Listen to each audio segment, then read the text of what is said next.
என்னுடைய வாழ்க்கையில் எனக்கு எல்லாமே இருக்கு குருஜி. நல்ல வீடு இருக்குது, என் குடும்பம் அருமையான குடும்பம் இருக்குது, தொழில் இருக்குது, பணம் இருக்குது, புகழ் இருக்குது, பேர் இருக்குது, எல்லாமே எனக்கு இருக்குது. இருந்தாலும் எதையோ ஒன்று எனக்கு மிஸ் ஆகுது. என் வாழ்க்கை முழுமை அடையலை. இந்த ஃபீல் இருந்துக்கிட்டே இருக்குது. ஏன் இப்படி இருக்குது? இப்போ ஒன்றுமே இல்லாதவனுக்கு முழுமை அடையலைன்னா பரவாயில்ல, எல்லாம் இருந்தும் எனக்கு ஏன் இந்த மாதிரி இருக்குது குருஜி? ரொம்ப அற்புதமான ஒரு கேள்வி. இந்த கேள்விக்கு விடை கொடுக்கணும்னா முதல்ல வாழ்க்கையின் முழுமையை புரிஞ்சுக்க.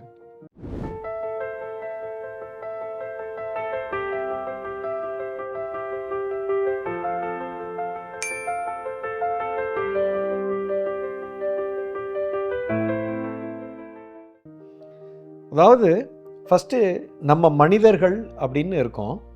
இந்த மனித பிறவிக்கு முன்னாடி ஏகப்பட்ட பிறவிகளை எடுத்து தான் இங்கே வந்திருக்கோம். இந்த பரிணாம வளர்ச்சியில், அதாவது எவல்யூஷன் அப்படிங்கிற இந்த ப்ராசஸில் கடைசி நிலை தான் மனிதன். ஸோ இந்த மனிதனுக்கு இப்படி ஒரு கேள்வி இருக்குது. இந்த கேள்விக்கு நான் விடை கொடுக்குறேன். அதுக்கு முன்னாடி 85 லட்சம் உயிரினங்கள் வாழ்ந்துட்டுருக்கு. இந்த பிரபஞ்சம் அப்படிங்கிற விஷயம் வெறுமை அப்படின்னு ஒன்றுமில்லாத தன்மையிலிருந்து ஏதோ ஒன்று உருவாச்சு. ஒரு செல் பிராணி முதல்ல வந்துச்சு, 2 செல் பிராணி, 3, 4, 5, 6, இப்படியே இன்னைக்கு மனிதனாக ஒரு உருவம் எடுத்து இருக்குது. ஒரு செல் பிராணினா அமீபா, அப்புறம் புழு, பூச்சி, அதுக்கப்புறம் பறவைகள், பாம்பு, அதுக்கப்புறம் மிருகங்கள் எல்லாம் வந்தது. இதைத்தான் மாணிக்க வாசகர் பாடுகிறார். மனித பிறவி எடுத்த நான், இதுக்கு முன்னாடி நான் பூவாகி, புல்லாகி, பல் மிருகமாய், மனிதராய், தேவராய், கணங்களாயின்னு அந்த பாட்டு ரொம்ப அற்புதமான ஒரு பாட்டு. நான் இதுக்கு முன்னாடி இப்படி இருந்தேன், அதுக்கு முன்னாடி அப்படி இருந்தேன் அப்படின்னு நீங்கள் பாட்டு கேட்டிருப்பீங்க. இது உங்களுக்கு ஞாபகம் இருக்கும். ஸோ இப்போ ஒவ்வொரு மிருகமும் ஒவ்வொரு உயிரும் ஒரு பிறப்பில் இருக்கும்போது அது என்ன ஆகும்னா, இப்போ புழுவாக இருக்கிறது அடுத்தது பூச்சியாக மாறும். இதுதான் எவல்யூஷன், இதுதான் பரிணாம வளர்ச்சி. இப்போ பூச்சியாக இருக்கிறது அடுத்தது ஒன்று நகரணும். இது இப்படியே இந்த பிரபஞ்சம் என்ன பண்ணுது? பிரபஞ்ச சட்டப்படி ஒவ்வொரு உயிரும் அடுத்த நிலைக்கு நகர்ந்து போய்கிட்டே இருக்கும். இதுதான் விதி.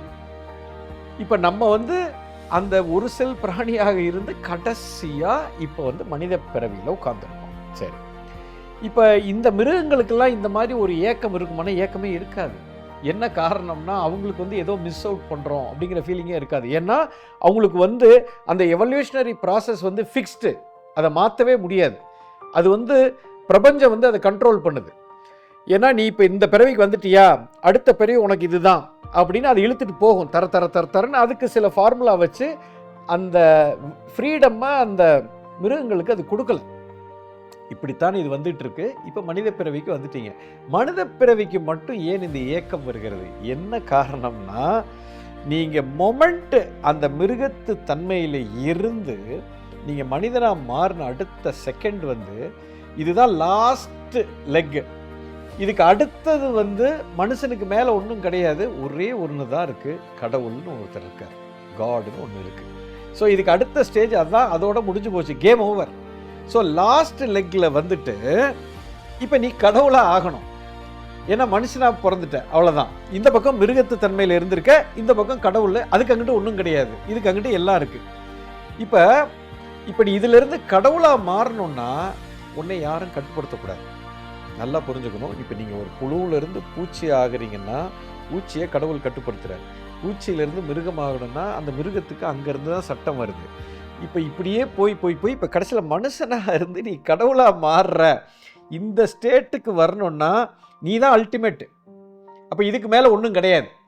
அப்போ இந்த ஸ்டேட்டுக்கு நீயாக தான் வரணும். ஏன்னா அதை இவனே இதை கண்ட்ரோல் பண்ணான்னா அப்போ நீ இந்த ஸ்டேட்டுக்கு வரவே முடியாது. நல்லா புரிஞ்சுக்கணும், இங்கே தான் சூட்சமம் இருக்கிறது. அதனால் கடவுள் என்ன பண்ணிட்டாரு, நீ இன்னும் என்னை சேரல, ஆனால் என்னை சேரும்போது நானும் நீனும் வேற இல்லை. அப்படி இருக்கிற நிலைப்பாட்டில் உனக்கு நான் விடுதலை, ஃப்ரீடமாக கொடுத்துட்றேன். நீ சூஸ் பண்ணிக்க. நீ இப்போ இந்த இடத்துக்கு வந்துட்ட, இதுக்கு பின்னாடி போய் விழுந்தீன்னா மிருகமாக மாறிடுவேன். இதுக்கு முன்னால் என்கிட்ட சேர்ந்துட்டேன்னா கடவுளாக மாறிடுவேன். ஸோ இந்த ஒரு ஃப்ரீடமை நம்ம கையில் கொடுத்துட்டாரு. சாய்ஸை நமக்கு கையில் கொடுத்துட்டாங்க. இப்போ சாய்ஸை எனக்கு கிடைச்ச உடனே இப்போ தான் எனக்கு பிரச்சனை ஸ்டார்ட் ஆகுது. ஏன்னா ஒரு பக்கம் மிருகத்து தன்மை எனக்குள்ளே வேலை செய்யுது. ஏன்னா அங்கேருந்து தான் நான் வந்திருக்கேன். இந்த பக்கம் கடவுள் தன்மை என்னை பிடிச்சி இழுக்குது. டே நீ கடவுளை ஆகணும்டா, அதுக்கு தான் அந்த எவல்யூஷனரி ப்ராசஸில் இந்த ஃபார்முலா வந்து இந்த பக்கம் இழுத்துக்கிட்டே இருக்கும். அப்போ என்ன நடக்குது, 2 பக்கத்துக்கு நடுவில் நான் மாட்டிக்கிட்டு உட்காந்துருக்கேன். இப்போ மிருகத்துக்கும் பிரச்சனை கிடையாது. ஏன் பிரச்சனை இல்லைன்னா அதோட இது வந்து ஃபிக்ஸ் பண்ணியாச்சு, கடவுள் வந்து முடிவு பண்ணிட்டாரு, அவனுக்கு பிரச்சனை இல்லை. கடவுளுக்கு பிரச்சனையே இல்லை, ஏன்னா எல்லாமே அவர் தான், அவர் முழுமை அடைஞ்சிட்டாரு. ஸோ எந்த பிரச்சனையும் அவருக்கு வராது. ஸோ இந்த 2 நிலைப்பாட்டிலையும் ப்ராப்ளம் கிடையாது. ப்ராப்ளம் வந்து மனுஷனுக்கு மட்டும்தான். இப்போ வந்து இவன் இங்கேருந்து கிளம்பி வந்திருக்கான். இப்போ நான் கோபப்படக்கூடாது. ஏன் கோபப்படக்கூடாது? கோபங்கிற குணம் இருந்தால் நீ கடவுளாக மாற முடியாது. கோபம் யாருக்கு வரும்? மிருகத்துக்கு வரும். மிருகம் வந்து வெறி பிடிக்கும், அது கத்தும், அது போய் கடிக்கும், அது எல்லாம் பண்ணும். அதனால தான் ஒருத்தன் கோபப்படும் போது ஏன்டா இப்படி மிருகம் மாதிரி கத்துற அப்படின்னு சொல்லுவோம். ஏன் இப்படி கடவுள் மாதிரி இருக்கேன்னு சொல்ல மாட்டான். ஏன்னா அந்த கோபம், வெறுப்பு, கொலை வெறி இது எல்லாமே மிருகத்து தன்மை. அப்போ அந்த குணத்தில் ஐயோ, அப்போ நமக்கு என்ன வருது, அந்த கோபம் வரும்போது அந்த கோபப்படுறவனுக்கே உள்ளுக்குள்ளே வலிக்கும். என்ன நான் மிருகம் மாதிரி இருக்கேன், நான் மிருகம்னு சொன்னால் நமக்கு வலிக்குது. பாரத தேசத்தின் நெடிய ஞான மரபின் தொடர்ச்சி குரு மித்ரே சிவா நடத்தும் அல்கெமி புரோகிராமில் பங்கேற்க ரெஜிஸ்டர் செய்யுங்கள் அல்லது கால் 9655992559. எங்கள் வெப்சைட் www.matangifoundation.org.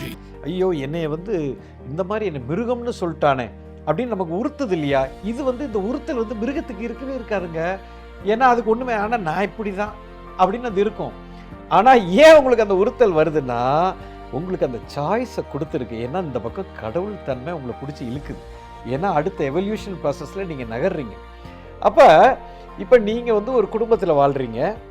உன் குடும்பம், என் மனைவி, என் பொண்டாட்டி, என் குழந்தை, என் புருஷன், என் தொழில், என் சொத்து அப்படின்னு என்னை மட்டும் நான் காப்பாற்றிக்கிட்டே இருக்கிறேன். நான் வந்து யாரையும் நான் கெடுக்கலை வைக்கலை போல் இந்த மிருகத்து தன்மையிலேருந்து நான் வெளியில் வந்துட்டேன். நான் வந்து ஒரு நல்ல மனுஷனாக வாழ்கிறேன். இந்த நல்ல மனுஷனாக நீ வாழ்கிறல்ல, இப்போ மிருகம் அங்கே இருக்குது, இப்போ நீ நல்ல மனுஷனாக இங்கே வந்திருக்க.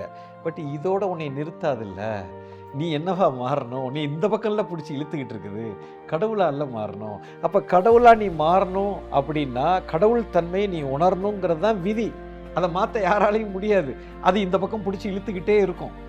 அப்போ ஒரு கடவுள் தன்மை அப்படிங்கிறது அந்த குணம் இப்போ உனக்குள்ள வந்து அந்த பக்கம் பிடிச்சி இழுக்கும்போது என்ன நடக்குதுன்னா நீ அன்கம்ஃபர்டபுளாக மாறுவேன். அப்போ தான் எனக்கு என்னடா அது, நான் வந்து நல்லா இருக்கேன், என் பொண்டாட்டி பிள்ளையோட சந்தோஷமாக இருக்கேன், நல்ல வீடு வச்சுருக்கேன், கார் வச்சுருக்கேன், கோடிக்கணக்கில் சொத்து இருக்குது, பவர் இருக்குது, எல்லாமே எனக்கு இருக்கு. அப்போ ஏன் அப்படி எனக்கு வந்து உள்ள வெறுமை வருதுன்னா உன்னை எங்கே இருக்க விடாது. ஏன்னா இது பத்தாது கண்ணு, நீ உன் குழந்தைய மட்டும் நீ காப்பாற்றிட்ட, உன் பிள்ளைய மட்டும் நீ காப்பாற்றுற, உன் மனைவியை நீ காப்பாற்றுற, உன் கணவரை நீ காப்பாற்றுற. கடவுள் தன்மை இது இல்லையே, உலகத்தையே இல்லை காப்பாற்றணும். அப்போ நீ உன்னோட இதை மட்டும் நீ காப்பாற்றிக்கிட்டே போனேன்னா உன்னை நாங்கள் நிம்மதியாக இருக்க விட மாட்டேன் அப்படின்னு அந்த பக்கம் பிடிச்சி இழுக்கும். ஸோ எந்த ஒரு ஸ்டேஜ்லேயுமே நீங்கள் வந்து அன்கம்ஃபர்டபுளாக தான் இருப்பீங்க. ஏன்னா இயற்கை விதியே அப்படித்தான். ஏன்னா கடைசி லெக்கில் நீங்கள் வந்துட்டீங்க. நீ என்னைக்கு இந்த கடவுளுக்கு இருக்கக்கூடிய அந்த குணம் உனக்குள்ளே வருதோ, அந்த அந்த தன்மை உனக்குள்ளே வருதோ, அன்னைக்கு உனக்கு எல்லா ப்ராப்ளமும் சால்வ் ஆகிடும். அன்னைக்கு தான் நீ முழுமை அடைஞ்சிருக்க. இப்போ நீ ஒரு சாதாரண ஒரு மனுஷனாக இருக்கிற, உன்னோட பவர் வந்து ரொம்ப லிமிட்டடாக இருக்குது. ஆனால் கடவுள் வந்து என்ன சொல்கிறாருன்னா உன்னோட முழு பவரில் நீ ஆப்ரேட் ஆகணுங்கிறார். முழு பவர்னா என்ன? நீ அந்த இடத்துக்கு வரணும். ஸோ அந்த இடத்துக்கு வர்ற வரைக்கும் உன்னை விடவே விடாது. அப்போ ஒரு நல்ல சொத்து, ஒரு 10 காரு, 10 பங்களா, ஒரு 1000 கோடி சொத்து, அருமையான கணவன், மனைவி, குழந்தை இதெல்லாம் இருந்துட்டா நீங்கள் லைஃப் செட்டில் ஆகிடும்னு நினைக்காதீங்க. உங்களை செட்டில் பண்ணவே விடாது. அந்த இடத்துல வந்து ஒரு கம்ஃபர்டபுளான ஒரு லைஃப்பை நீங்கள் வாழ்ந்துட்டு இருக்கும்போது உங்களுக்கு ஒரு பெரிய பிரச்சனையே கொடுக்கும். இது நிறைய பேர் சொல்லுவாங்க, பணக்காரர்களுக்கு பெரிய பெரிய பிரச்சனை வருதுங்க. ஏன் அந்த பிரச்சனையை கொடுக்குதுன்னா நீ அந்த கம்ஃபர்ட் ஜோனில் இருக்கக்கூடாது. உன்னை அன்கம்ஃபர்டபுள் ஆக்கிட்டே இது முடிவில்லடா, இதுக்கு அடுத்த நிலைக்கு நீ வா அப்படின்னு உனக்கு அதை புரிய வைக்கிறதுக்காக அந்த பிரச்சனையை கொடுக்குது. ஸோ கடைசியில் அப்போ என்ன குருஜி, நான் கடவுளாக மாறுற வரைக்கும் எனக்கு இந்த பிரச்சனை இருக்குமா? 100% இருக்கும். கடவுளாக மாறுறதில்லை, நீ கடவுள் தான். அந்த முழு பவர் உனக்கு இருக்குது. அந்த முழு பவரை நீ ரியலைஸ் பண்ணணும், நீ உணரணும். இது என்னோட, நீ இப்போ ஒரு மனைவி, உன்னோட குழந்தைகள், உன் குடும்பத்தை மட்டும் நீ காப்பாத்திட்டு இருக்கிறது நல்ல விஷயம், தப்பு இல்லை. அது வந்து லிமிட்டட் பவர். இப்போ இந்த லிமிட்டட் பவர்ல இருந்து நீ அன்லிமிட்டட் பவருக்கு போகணும். அப்படின்னா என்ன? நீ வந்து ஒரு குழந்தை, ஒரு பிள்ளை, ஒரு இதை மட்டும் காப்பாத்துறது இல்லை, இந்த ஊரையே நீ காப்பாற்றணும், இந்த நாட்டையே நீ காப்பாற்றணும், இந்த அண்ட சராசரத்தையே காப்பாற்றணும். இதுதான் உங்களுக்குள்ள அந்த பவர் இருக்கு, காப்பாற்றுற சக்தி உனக்கு இருக்கு. அப்போ அதை நீ ரியலைஸ் பண்ற வரைக்கும் உன்னைய நிம்மதியா இருக்க விடாது.